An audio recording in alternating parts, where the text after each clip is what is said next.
Welcome to this webinar on nitrous oxide and how its reduction can make a significant contribution to a net zero NHS. My name's Vivienne Parry. I'm a science writer and broadcaster, and personally I find this subject both fascinating as well as important. And I'm guessing it struck a similar chord with all our audience because we've been overwhelmed by the interest. There are an awful lot of you on this webinar. Now, before I start, we'd like to say thank you to our host, BPR Medical. BPR have been developing innovative solutions for medical gas control since 1990. In 2021, they teamed up with Swedish company Medclare to introduce nitrous oxide conversion technology to the UK. As the manufacturer of the ultra-flow demand valve, which is used to deliver nitrous oxide in around 40% of NHS trusts in England and all regional trusts in Wales, BPR was concerned about the environmental impact of the gas and were keen to identify potential solutions. Thanks to BPR and Medclare, that technology was used for the UK's first climate-friendly birth in Newcastle last year, and it's now helping the NHS meet its net zero targets. So let me just take you through the programme for the next hour. First, we're going to have an overview from anaesthetist Andrew Goddard of the environmental impact of nitrous oxide, before another anaesthetist, Cliff Shelton, takes us through the technology and evidence of its effectiveness. We'll round off with two presentations. Yes, you guessed it, another anaesthetist, Emma Evans, about introducing it in the NHS, but also from an NHS head of sustainability, Sarah Taylor, including the all-important making a business case. Now, there's going to be plenty of time for questions, and if there are any that we haven't had time to get to, the elves behind the scene will make sure that they're answered personally as soon as possible. For those of you who are watching online via YouTube, you're in the conversation by adding your questions either via the email address, which will be coming up on your screen now, or for those who are signed into their YouTube account, you simply put your questions into the chat box on the side in your YouTube, and someone will be manning the chat so that we can answer your questions live on the forum. So let's get on with it. First up, Andrew Goddard, consultant anaesthetist at NHS Lothian, who's always had a personal interest in sustainability. Now, Andrew, why is nitrous oxide such an issue? Thanks, Vivienne, and thanks, BPR Medical. If we could have my presentation up, please. Okay, so next slide. I've got the topic of giving some background information about nitrous oxide, essentially outlining the problem as it looks today in the NHS. I'll start by covering some basics about nitrous oxide as a greenhouse gas, its use as a medical gas, how this translates into a carbon footprint, and attempt to quantify that somewhat. I'll mention some ways that we've been trying to reduce our nitrous oxide use, and then I'll briefly move on to what and how feasible any alternatives may be, concentrating mainly on its use within a maternity setting. I'll use obstetrics to illustrate the occupational exposure considerations of nitrous oxide, and finally I'll touch upon some personal experiences when it comes to sensitivities around trying to champion responsible nitrous oxide use and options for reducing it. Next slide, please. Nitrogen oxide is a greenhouse gas, meaning that within the Earth's atmosphere it absorbs and then emits radiant energy within the thermal infrared range, thus contributing to the greenhouse effect. Once there, its atmospheric lifespan is about 109 years. So it's important to think then that every molecule of nitrous oxide that is given will outlive the person giving it and also the person using it. It's the fourth most abundant greenhouse gas in the Earth's atmosphere by molar fraction, and the current tropospheric concentration is about 325 parts per million, and that's increased by about 20% since 1750. And this increase since the Industrial Revolution is entirely anthropogenic and continues in a linear fashion due to both its molecular structure, its efficiency as a greenhouse gas, its long-lived atmospheric lifespan and abundance. The global warming potential of nitrous oxide is about 273 times that of the reference gas carbon dioxide over 100 years. And finally, if that wasn't enough, nitrous oxide has a potent ozone depleting effect too, and all the inherent health problems that come with that. Next slide, please. Inhaled nitrous oxide provides excellent analgesic and mild sedative effects. Many of its properties actually render it an ideal agent for these purposes. It's cheap, non-combustible, easily stored and administered at room temperature, has a rapid onset and offset. It's effective, unmetabolized and unreactive with other medications with minimal side effects in the short term therapeutic use for the patient, which may also include a baby, obviously.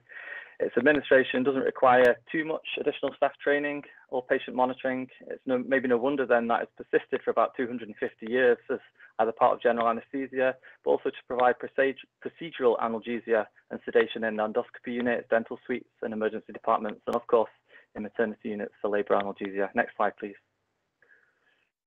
Most people will see in this pie chart the total NHS carbon footprint in England was estimated in 2020 to be about 6.1 million tonnes of CO2 equivalents, and that's scope 1 and part of scope 2.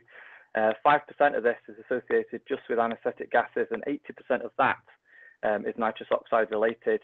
Annually, it's estimated that that translates into about 250,000 tonnes of CO2 due to nitrous oxide, and by far the biggest users are maternity services, being either mixed with oxygen as Entonox or for its theoretical uterine relaxation sparing effect when given as part of an anaesthetic in obstetrics. As a direct emission, nitrous oxide falls within scope 1, as I've already mentioned, where the requirement will be absolute zero rather than offsetting net zero. Next slide, please. Local data within NHS Lothian maternity units, which appear to be reproducible elsewhere, reveal that about 70 to 80% of all deliveries use nitrous oxide at some point during the birth process. We have estimated our carbon footprint per delivery to be about 256 kilograms of CO2 equivalents. However, on one site we discovered that about 80% of our nitrous oxide never actually sees the patient, presumably due to loss in the system, but also due to poor stock rotation and returning of full or partially full cylinders. And one site may have even had a carbon footprint per delivery of almost double that. When faced with our massive nitrous oxide carbon footprint, we started the nitrous oxide mitigation project, which went back to basics. We studied clinician behaviours and beliefs and tried to establish if there actually was a role for nitrous oxide at all in modern anaesthetic practice. We studied hospital schematics to understand which clinical areas were supplied with nitrous oxide, and after engaging with clinicians, turned off and decommissioned almost all manifolds so far, saving not only on waste, but also on capital outlay for maintenance. We aim to decommission all nitrous oxide manifolds and offer portable cylinders on anaesthetic machines where clinicians still feel it is a requirement, such as in obstetrics and paediatric theatres. However, in the future, we may be able to change practice and avoid its use in these areas too. One additional step we've taken is when someone's using nitrous oxide and comes to a labour ward theatre, rather than using the anaesthetic machine to provide ongoing Entonox, which gives a continuous flow of gas, we've now got mobile cylinders with a demand valve that will only supply gas on inhalation. Next slide, please. Alternatives in labour, when required, can be less effective, such as the non-pharmacological options at the bottom of this pyramid, or more invasive than nitrous oxide, such as epidural analgesia, or combined spinal epidural analgesia at the top there. They can be associated with undesirable side effects for the mother and the baby, such as the injected opioids intramuscularly or intravenously via patient-controlled analgesias. They may require additional monitoring as a result. Additional staff time may be required too for these alternatives, which may be delayed, such as when an epidural is requested, and attending staff may require further training in their monitoring and management. Nitrous oxide can be very effective as a labour analgesia when time to contractions wears off in between, and for all these reasons it's unlikely that nitrous oxide will be going anywhere anytime soon from maternity delivery units.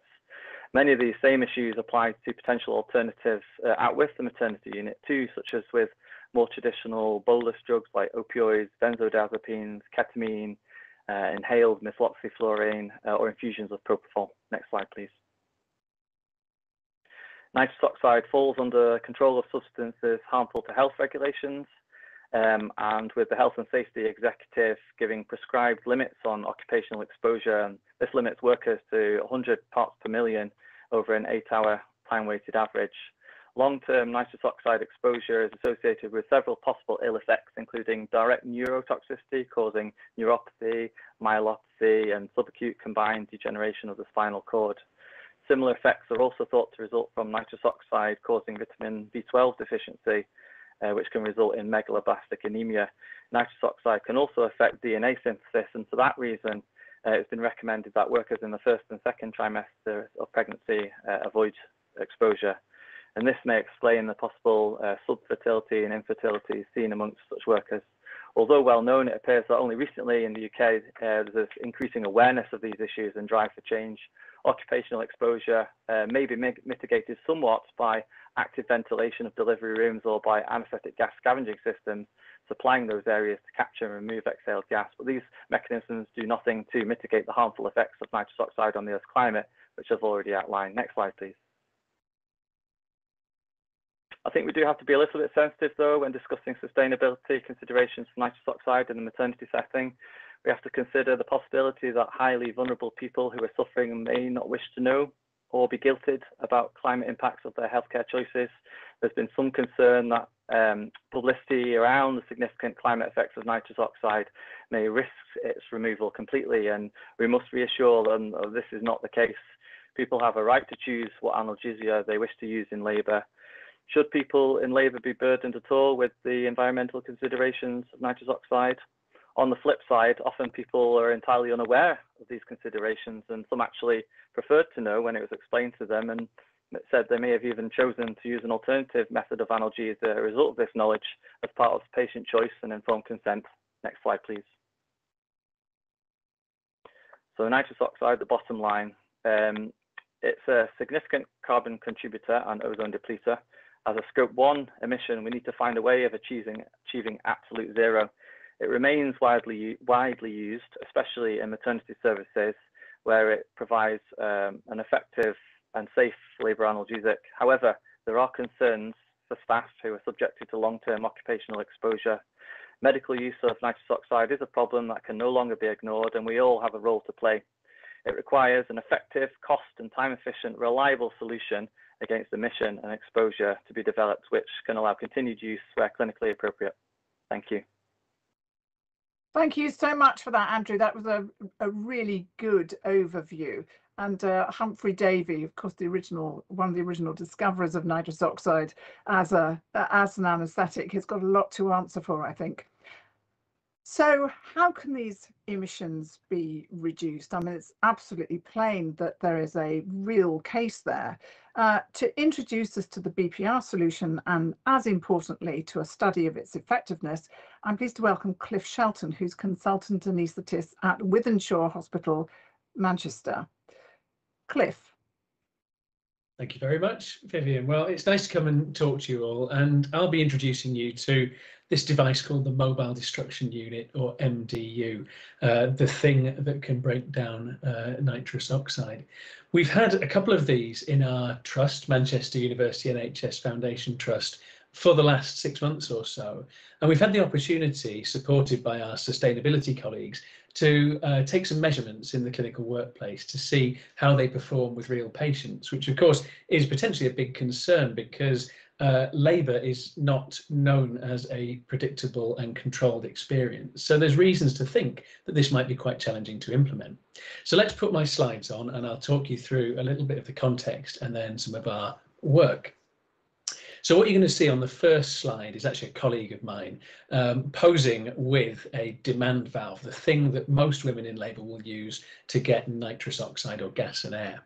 And if we just show the little arrows, when she takes a breath in comes a lungful of nitrous oxide and oxygen mixed, and when she takes a breath out with the next arrow, it's expired through that valve into the room. So every breath ends up going straight out into the atmosphere, but via the room that's got maybe the birth partner and the midwives and so on. Next slide, please.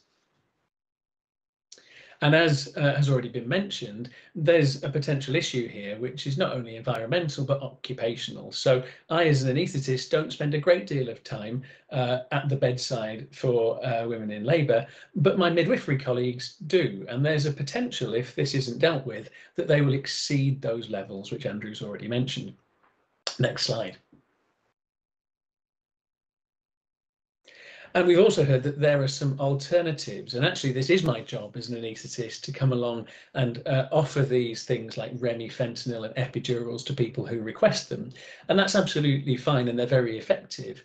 But I think the point here is that we couldn't just make a switch away from nitrous, even if we wanted to, overnight, because, well, number one, the patients may not wish for it, I think, as has already been well outlined, but also I'm not sure we've got the staff or the space or the monitoring to offer those enhanced techniques. So next slide, please. So this is the aforementioned MDU, or mobile destruction unit. I'll just talk you through what this box has got in it and how it works. So if we just go through the animations. So first of all, it's got a catalyst in it, like a catalytic converter in your car, and it breaks down, according to the manufacturer's data, about 99% of the nitrous oxide that goes into it. Next one, please. It takes about 20 minutes to warm up when you plug it in, but you can leave it plugged in, for example, if you've got a room that's commonly used. Next one, please. You can see here that this is shown with a face mask, which is what the manufacturer recommends, but we'll talk about that in just a minute in terms of alternative devices. Next one, please. And this is the technology that BPR have contributed, which is this special demand valve that's actually got a scavenging shroud. So as opposed to the one I showed at the start, this has got two tubes, one for the gas and air to come in through, and one for what the patient exhales to go out through. Next arrow, please.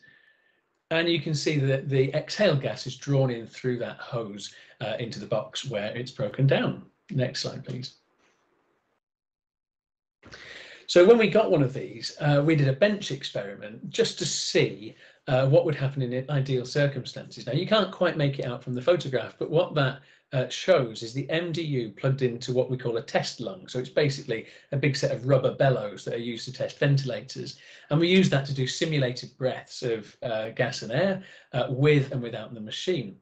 And I don't know how well you can make it out in the results table next door, but you can see that at quite close range, we monitored the levels of nitrous oxide, and we found that with the MDU, it was virtually undetectable. Without the MDU, there were levels that were maybe not above that 100 parts per million, but they were detectable throughout the course of the experiment. So in ideal circumstances, it looks like it works well. But as I mentioned at the start, labour is not well known for being predictable, and we were very intrigued to see how it performed in the real world. Next slide, please.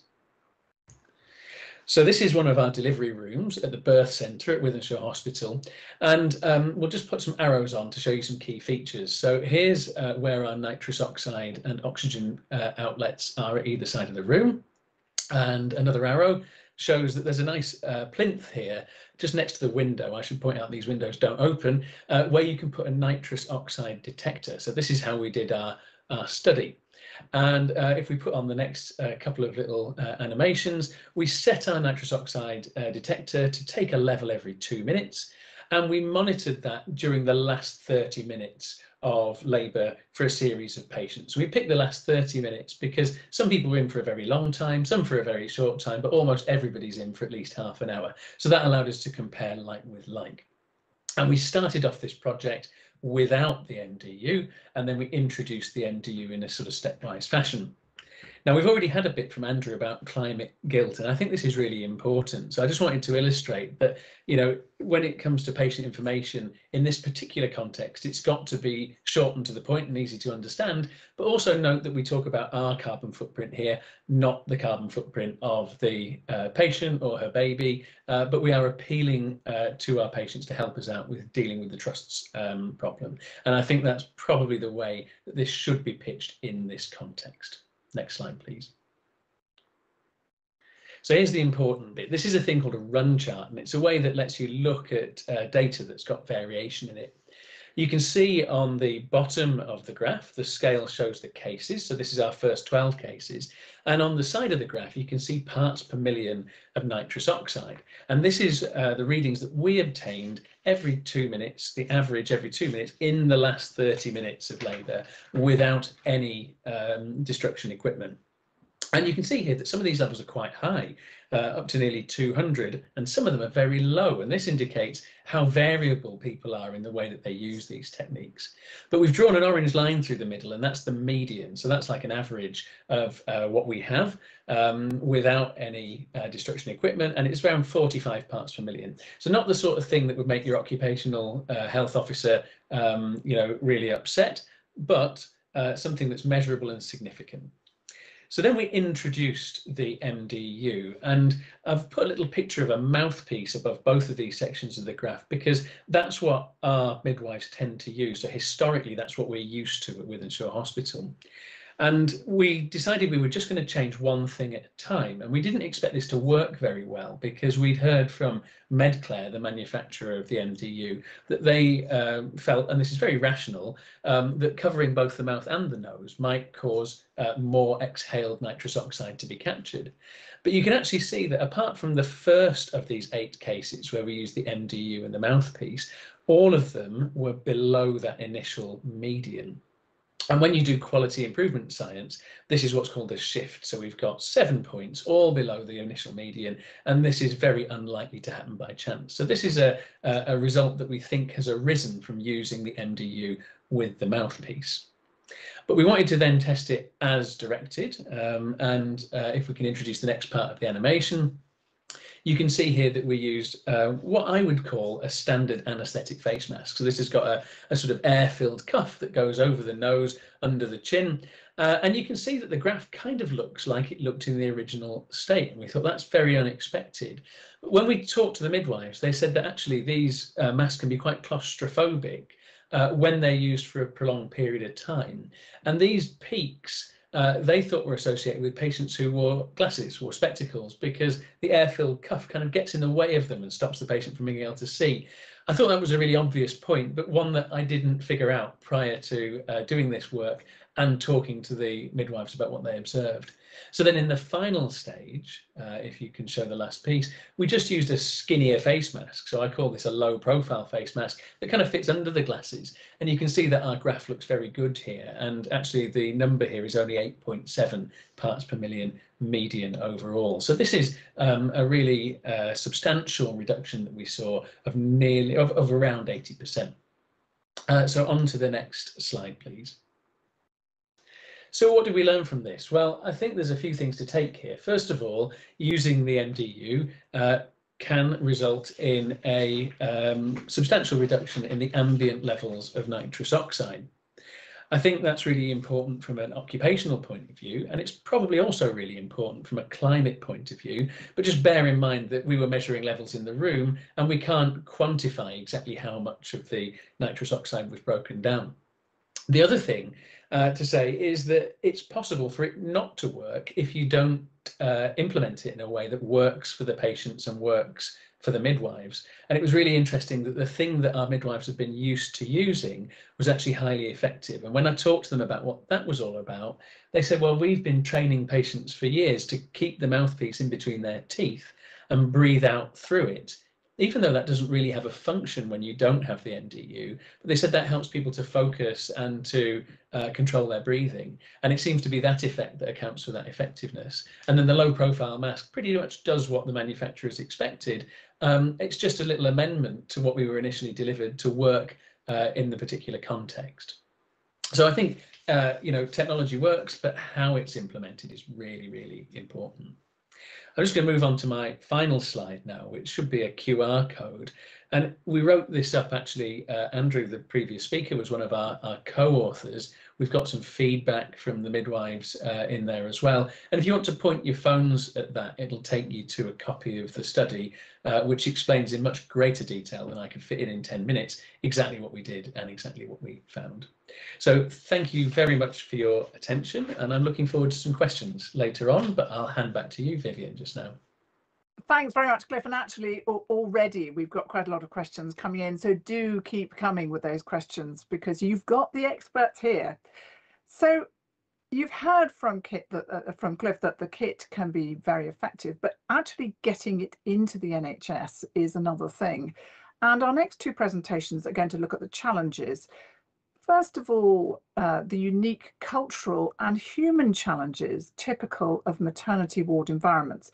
And Dr. Emma Evans is a consultant anaesthetist at St George's University Hospital, and she's got direct experience of these.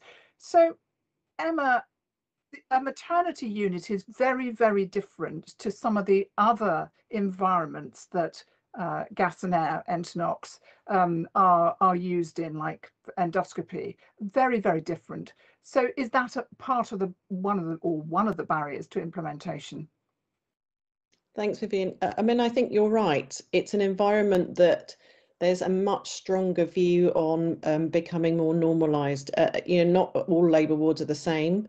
And maternity units, I mean, certainly my own maternity unit has two completely distinct areas, where one will be a bigger rooms where this technology is much easier to implement, but also almost at odds with that is introducing something that feels like a piece of medical equipment. So I felt like the greater barrier was just the visual on having a large, seemingly medicalized piece of technology moving into an environment that was very much about mobility, about low sounds, low kind of a much bigger space to move around in, and where you didn't actually rely on medical equipment for your birth experience, where you were much more empowered to avoid all of those sorts of things and actually have much greater choice in how you were going to go through your labour and use analgesia. So I kind of immediately knew when we got our units that there may be obstacles, and that actually seeing how this might play out in a busier, more active side of the delivery suite might prove to be harder because the space was much tighter. I mean, the other side of that is also how do you articulate the benefits to a very busy group of people who are very short-staffed, and how do you deliver training that is meaningful without it feeling like you're asking them to do a lot more? So I think for me it was the space, but also how to create a learning environment within a busy labour ward, I think have been the biggest challenges for me. I mean, a bit like, sorry, go on. No, I was going to say, and how noisy is it? Because if you've got something that looks a bit like a generator in the corner, you expect it to make a huge noise.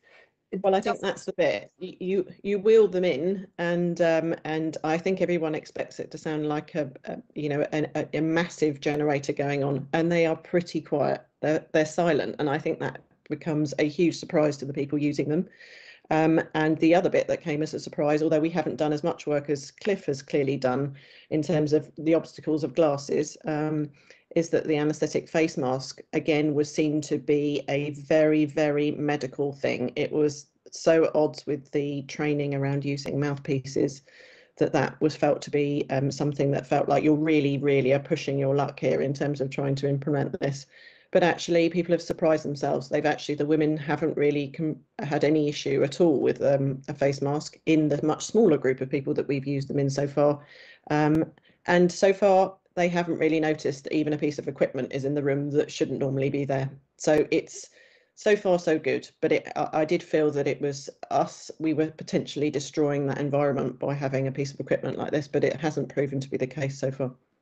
Now, in the UK, we use a lot of gas and air, and that actually makes us a bit of an outlier, doesn't it, across Europe? And we seem in the UK, I mean, perhaps because of good old Humphrey Davy, but we seem to have this cultural affection for gas and air.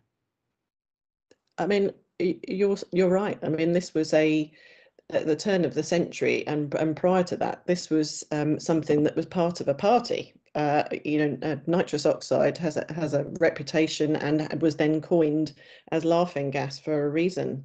So its introduction into society was very much around it not being something to be feared, but something that was quite enjoyable.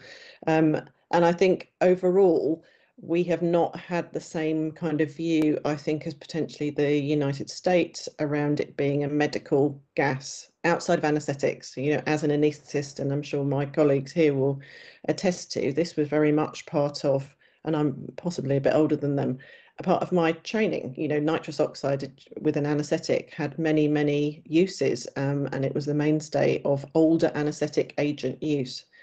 But I think we've moved on from that within anaesthetics. But we have kept nitrous oxide because it is so versatile, and I think Andy outlined that quite well. It's portable, it works quickly, it wears off quickly, and it creates a really great adjunct to breathing techniques, which have become a much bigger part of women's plan for birth analgesia.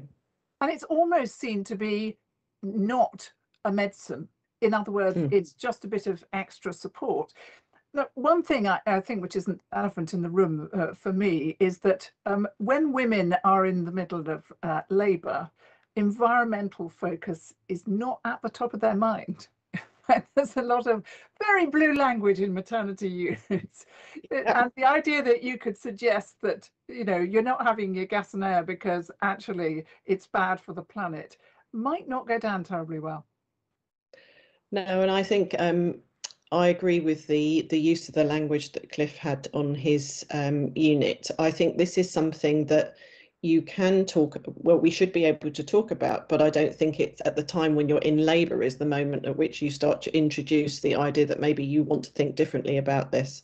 It may be something that we can introduce into our classes, but it may not be something that is as black and white as you shouldn't use it. And I think the other speakers have alluded to that as well. I think education is at the core of this, and I think as much women and their birth partners as well as our staff, and with that knowledge and with that understanding, I think we might find that we start to reduce some of that nitrous oxide use, and actually if we might start to ask questions about what resources we need within a delivery suite to enable women to have the experience that they need, but without necessarily using as much nitrous oxide, because what we're doing here is obviously breaking nitrous oxide down, whereas actually at the top of our waste hierarchy, when we look at interventions within sustainability, we really want to reduce things first.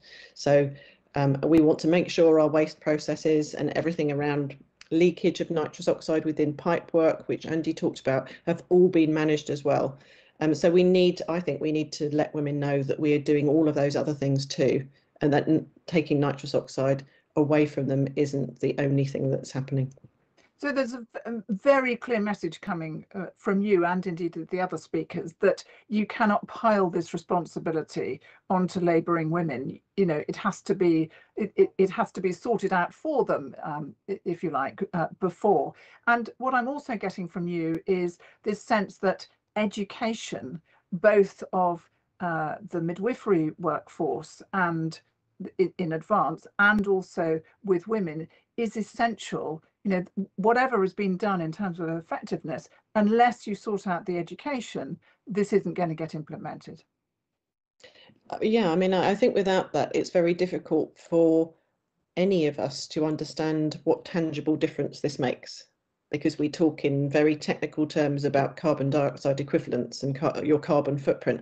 And I think we are fully immersed in this as people who are trying to lead in different areas of this work. But actually, it doesn't mean very much, because you don't see a difference in what happens to you as a woman in labour, and you don't see a difference in what happens to your baby in labour. And those are your fundamental priorities. So I think that it's all of us working together and sharing, you know, within forums like this that will prove to be, I hope prove to be helpful in working out what language we need to use, because language is also so important in maternity. That's super helpful indeed. Thank you so much. Now, finally, let's hear from Sarah Taylor, Estates Transformation Manager and Head of Sustainability at Frimley Health NHS Foundation Trust. Now, Sarah, I imagine that you've got multiple scars on your back from long involvement with developing business cases, so your experience is really valuable to us. Where would you start, and what are the most important elements? Well, I think my colleagues that have been on here, Andrew, Cliff, have actually started that off for us. If we can go to my first slide. So just a little bit background on Frimley. We serve about 900,000 people across Berkshire, Hampshire and South Bucks. We also have diagnostic services at Aldershot, Farnham, Fleet, Windsor, Maidenhead, etc. And we create basically 144,000 tonnes of carbon each year. So as part of sustainability, it's my job to try and reduce that in line with the net zero carbon requirements of the NHS. We're looking to basically become net zero target by 90% by 2035, and reducing also harm to health from carbon emissions and environmental degradation as quickly as possible. So we looked at ways that we can do that. Next slide, please. So we have 9 green area plans of focus within our trust. estates, travel, food, supply chain. But the one that we major on is medicines. And we looked at how we can tackle that. Next slide, please.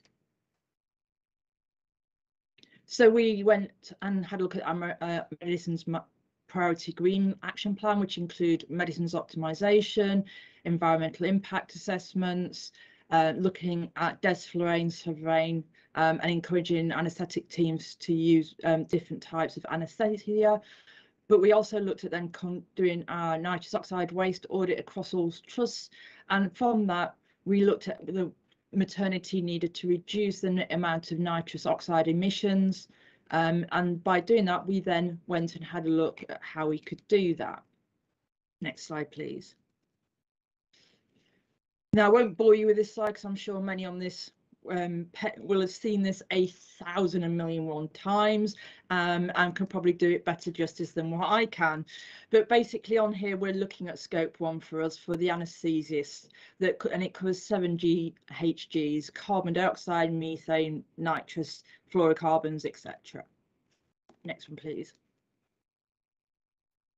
So from that we had a look at the carbon footprint, and as we can see that procured pharmaceuticals, equipment and everything else is larger than our energy on our building and travel and commissioned. We then had a look at how much we did trust-wise ourselves. Next slide, please. And while we've managed to reduce our desflurane, our nitrous oxide still produced through our audit quite a lot of our gas by tonnes. So 20% of the trust direct emissions from all activities, including gas, oil, was still anaesthetic and anaesthetic gas carbon emissions. When we did our audit, we looked at most of it was coming from our maternity department, and that was split 50-50 between portable cylinders and piped. I know many trusts are now going against piped and just going to cylinders, and that's something that we'd be looking at going forward ourselves. Next slide, please. Basically, as we looked at the medicines as a regional priority, and the amount of nitrous oxide we were using, and through the Entonox and the maternity department, we decided that we wanted to look for mobile destruction units. Now we've got 2 birthing centres within our trust, 3 at Wexham and 3 at Frimley. Were coming up the correct amount that we needed to order for our departments. Basically, because these are mobile, we can wheel them into the rooms as and when required.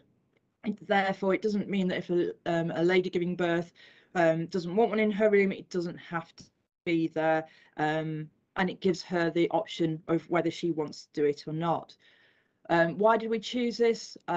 Basically, because we'd already done our research and we'd looked at what had been done in Sweden and what had been done in Newcastle upon Tyne, and from those we could see that it would cut our emissions by 75% reduction in our nitrous emissions for our birthing mothers and also for our staff. So it helped created a well-being centre for them while they were giving birth. As the other speakers have alluded to, some people might be in there for 30 minutes and some mothers could be in there for at least 8 hours, if not more. So how did we manage to get our money? Next slide, please. Unfortunately, there is no golden leaf tree that you can go and take your money from. It is going to be hard work. We were lucky that we'd put a business case together, but then our CCG, within their yearly budget, had enough money to basically fund these for us. So our job within our trust was quite easy, and we had a clear way through. But these have now changed. There is no more CCGs available. So if you go to the next slide, please. I'm not going to bore you with this, but I'm sure these slides will be released to you. So basically, the CCGs have gone and we've been replaced with ICBs, ICSs, ICPs, place and neighbourhoods. This slide is just basically showing you the relationship between them and how funding might be started in one section and or another section. Next slide, please. So as I alluded to, we got our money through the CCG, but before that, we put a business case to be able to get it through to our executive and everybody else, the need for these machines. Next slide, please. What we'd suggest on a business case and not a business plan is basically when you use it to go and create a business,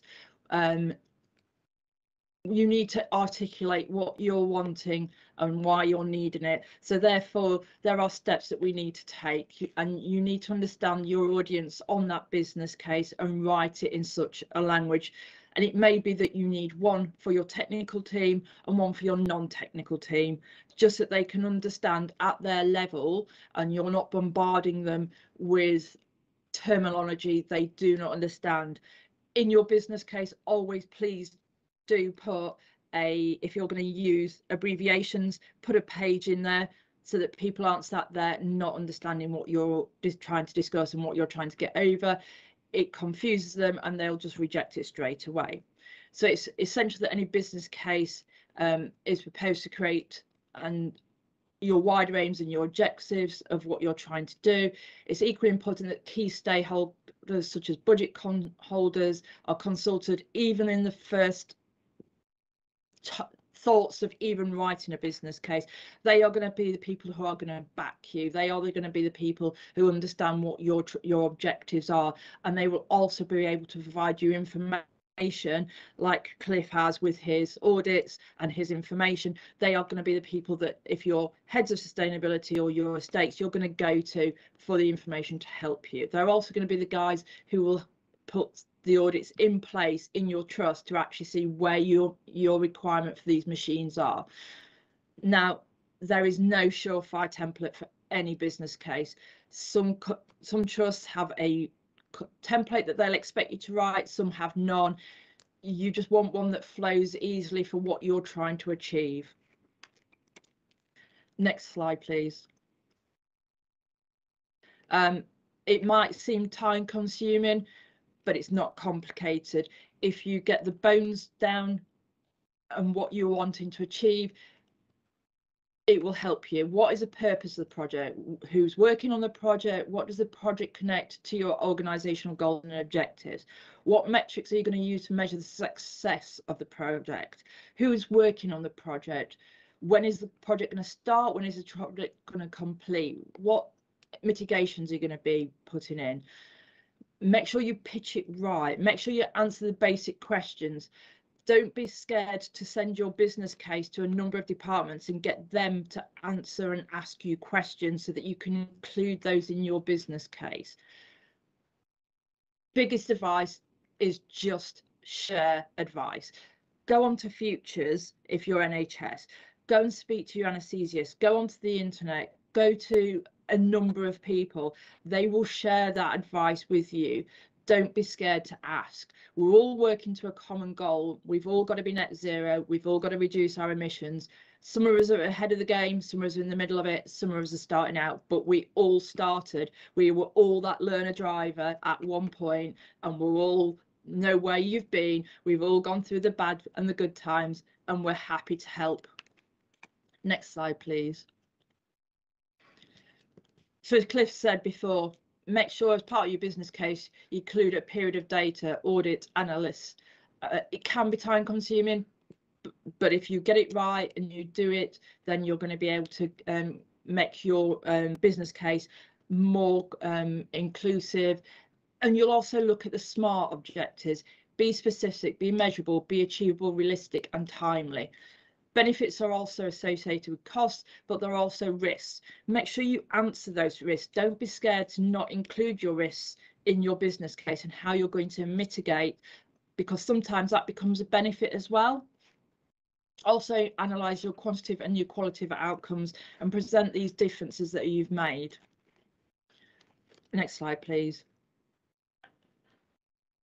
Now you can do a comprehensive audit, which includes everything and anything on your medical gases, like this one that the BOC do. You don't have to go to the BOC. You can do just a nitrous oxide audit, but if you're looking at all of your gases, it may be worth actually going and doing one of these full audits and actually having them look at your cylinders, your pipe network, your emergency, your manual handling, making sure that your cylinders aren't half full when they're going back and that you're wasting all that nitrous. You've got to work smart. Next slide, please. I think these have already been covered by my colleagues. So one of the questions you'll probably get asked is, why do we not simply stop using nitrous? I think my colleagues have covered that a lot better than what I have, so I'm not going to go back over that one. Next slide, please. Why did we use Medicare? Because the machines are removable. They're not a static scavenger unit that you put into your room. They can be moved into each of your rooms. So if you're looking at maternity and endoscopy, it may be that you have set hours when endoscopy might be being used, and you can give a couple of machines over to them and then they come to maternity afterwards. We chose maternity because that's where most of our nitrous is used, and as I said before, they can be used for up to 8 hours a day, or for the average length of a child. That's equivalent to driving 600 miles in your car, unlike me, who drives a Land Rover, and that would probably only 200 miles.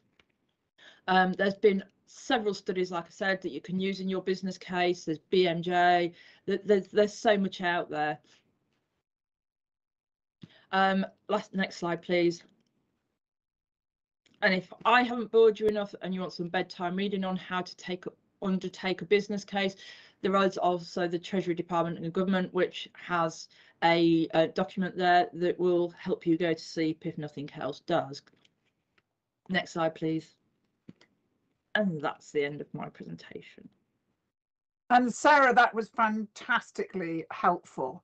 And actually, this is low-hanging fruit, really, in some ways, isn't it? I mean, this is, nitrous oxide is a substantial part of the anaesthetic gas burden. It is. I mean, the most easiest one is getting rid of desflurane, and most trusts have already done that and achieved that. So the next one along our lines would be the nitrous. I know there are other ways of deleting or removing nitrous by using other types of technology, but for maternity, it's not going to go away. Your mothers, for years and years, have always used gas and air. I can remember I've had 2 children, and the first thing most mothers walked in and went, "Where's my gas and air?" It's a go-to for them. It's something that they feel comfortable in. If we can help the environment but still help them have that comfort blanket that they may feel that they need, then we're achieving what we need to do. So there are lots of questions coming in, so let me throw some out to you. I think this one is for Cliff. Apart from obstetrics, can it make a lot of difference in a normal operating theatre? I haven't used nitrous oxide for 20 years, but I understand paediatric colleagues use it and find it useful. So I think, thank you for the question. I think it's less clear. It's much less clear for a few reasons. So one is that using nitrous oxide in the operating theatre, it's rarely used as a standalone agent. There's normally some other stuff in there as well. That Sarah was just mentioning, things like sevoflurane and desflurane. And as far as I'm aware, although colleagues may correct me on this, you can't put sevoflurane and desflurane into this machine. So you'd have to be doing a pretty strange kind of anaesthetic involving nitrous and then something that went IV for this to work. And I think if you're giving something intravenous, you might as well give it all intravenous.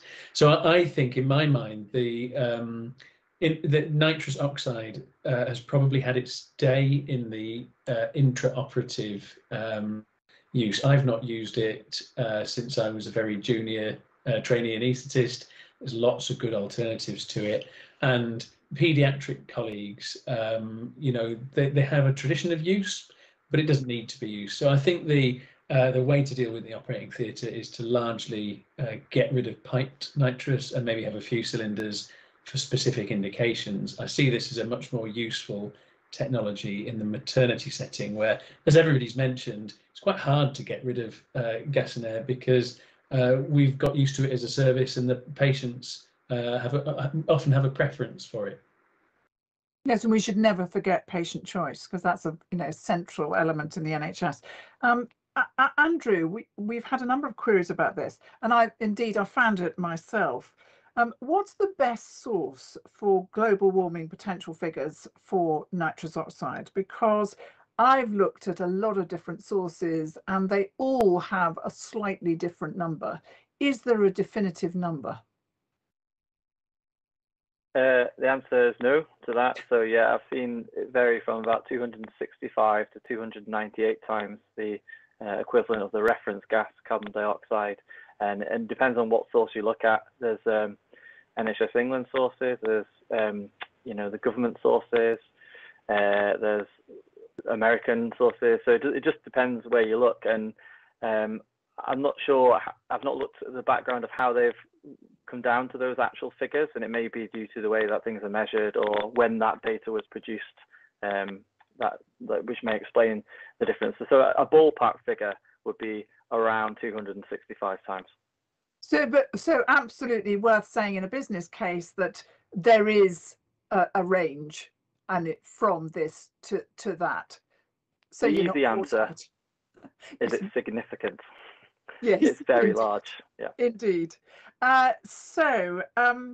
This is an intriguing, and I'm going to come to you, Emma, on this. I'm not sure that you may know the answer to this, but somebody's asking, would MDUs be viable for use in ambulance fleets?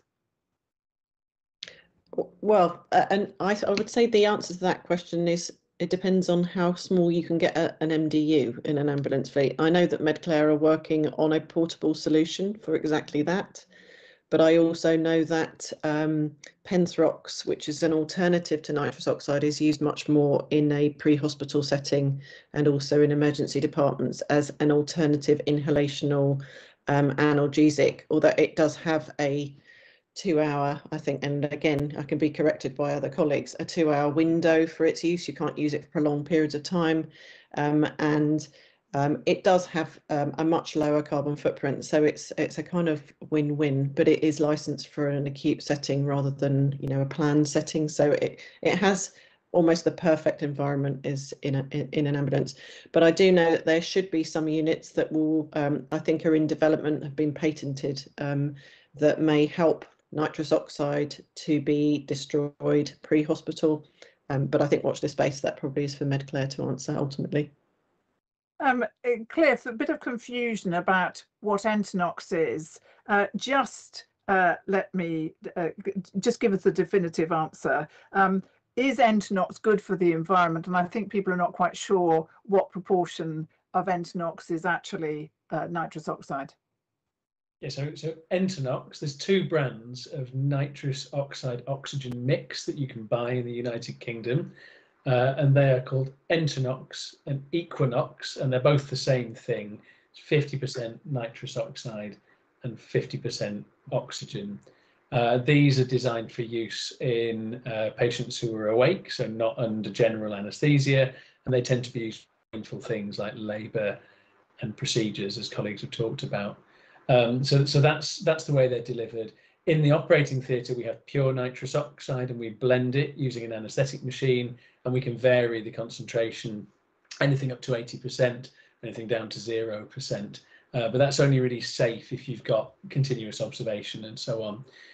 Is it good for the environment? No, I'm afraid it's never good for the environment. And even if you use the MDU to break 80% down of it, 80% of it down, it's still not very good for the environment. But it's 80% better than it was to start off with. So I think there's a very significant impact that can be achieved. But if you were to assume that level of breakdown and stack it up against, say, an injection of some morphine, a little syringe of morphine is going to be less. So I think it's not good for the environment, but you can make it a lot better than it would be without the destruction technology. And Andrew, I think you provided the most gobsmacking statistic of this whole webinar, which is that 80% of nitrous oxide does not reach the patient because it's wasted or it's left in half-used cylinders and all that kind of thing. So there's clearly a lot of work to do there. So that's where a lot of my own involvement came from, to be honest, and we called that the Nitrous Oxide Mitigation Project, and that started in NHS Lothian, spread to across Scotland and now throughout the whole UK. And if people are looking for more information on that, they can go to the Royal College of Anaesthetists and Association of Anaesthetists websites and look for Nitrous Oxide Mitigation Project. And it'll explain the whole process from the ground up of looking at your schematics in your hospital. We had nitrous oxide being supplied to radiology and intensive care, and it's just, you know, for as long as I can imagine, it's not being used there. And we did pressure drop testing where you got the hard facilities management team to put in a pressure measuring device into one of the Schrader outlets, and you look at the pressure drop and you isolate that part of the pipework. So we knew there were leaks going on to places that were not being used clinically, so you could easily switch those off and save those leaks. You know, absolutely. And so, Sarah, you need to, as you suggested, make sure that you've done all that kind of spade work so that when you're doing your business case, you made it clear that actually you've already done an audit of the most obvious things that you can do, and this is your next step. Yes, that's correct. Yeah. We undertook our audit. We looked at all the departments that used it. Our first step would be to remove the pipe services and then to look at what areas actually need to have the nitrous in, and then how we can mitigate it. We're never going to be able to get rid of it. So yeah, the audit is the first step. And a very quick and final question for Emma, because I don't think that women are really aware of this issue at all. So is there work for the consumer press to do, for instance, to talk about this issue much more widely, whilst not making people feel guilty? I think there probably is, but I think it's something we all need to get involved with, and probably women need to get involved with to help that language part of it to be just pitched in just the right way, because I think it's very, very easy to frighten women, and it's very, very easy to guilt trip them. And to blame as well. And guilt to blame. trip. And that's really not what this is about at all. Quite a few of you asking questions about the cost of an MDU. If you've got queries about prices, please contact sales@bprmedical.com, and we'll also be following up the webinar with some further contact information. Now, I think that actually brings us to the end of this webinar. Can I just say to all our speakers, thank you.